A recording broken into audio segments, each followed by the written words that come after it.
I'm curious as to what your thoughts are on Justin Trudeau, your current Prime Minister, and your government in general. I think he's appalling.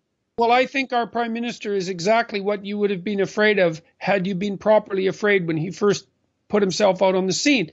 So this is when Justin Trudeau ran for office, I thought, I don't have any respect for what you're doing because you wouldn't be doing this if your father wasn't the most famous prime minister in Canada in the last 50 years. So you have a family name, Trudeau, and you're capitalizing on that. And that's, I would say, well, that shouldn't disqualify you from political office, but you should have earned your name before you dared to throw your hat in the ring.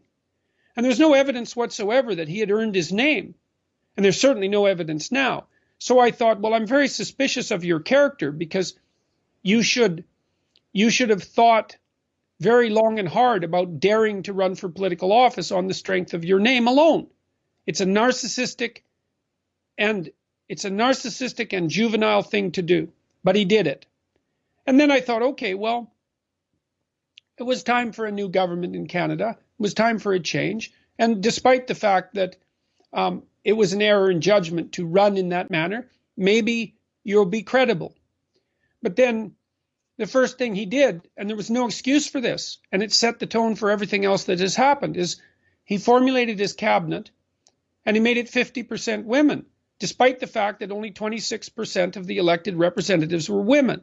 And when pressed on that, he said, well, because it's 2015, which is a facile answer. His responsibility was to go through his members of parliament and to pick the most qualified people to do the hard work necessary to do a characterological and skills analysis of every single one of those people and pick the best people, regardless of their race, creed, color, or sex, period.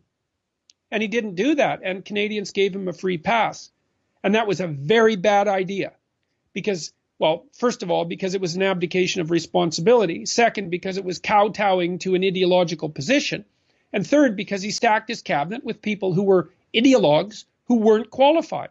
And now we're seeing the consequences of that. The last budget, for example, the whole budget, the main theme of the budget is to address the inequitable situation between men and women, which doesn't even exist.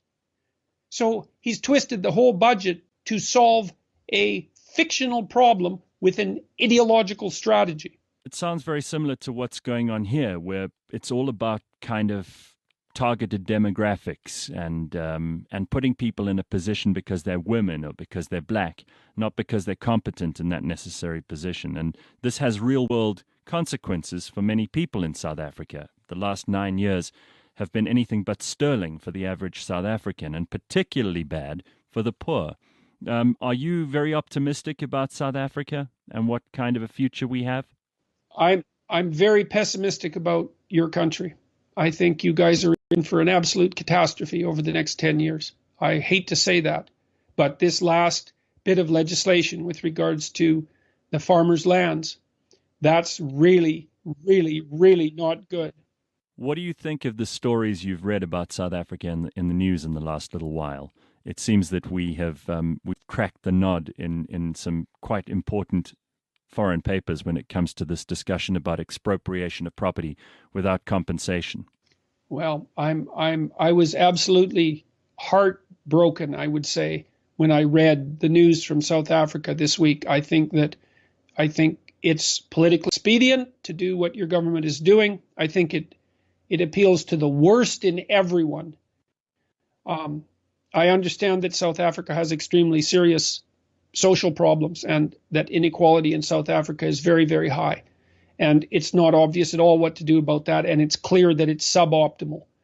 But to demolish the rule of law as a precursor to solving that problem only means that it's going to get way, way, way worse before it gets better. I mean, isn't it reasonable to think of Zimbabwe as an example? Is that an unreasonable comparison? Well, Venezuela. I mean, the same people who would implement stupid, proven policies of destruction in South Africa would probably want to use Venezuela as an example, even though it's a lamentable, demonstrable failure in every which way. it doesn't seem that there's any ability to learn the lessons of history among leaders who are hell-bent on enforcing their ideology on the populace.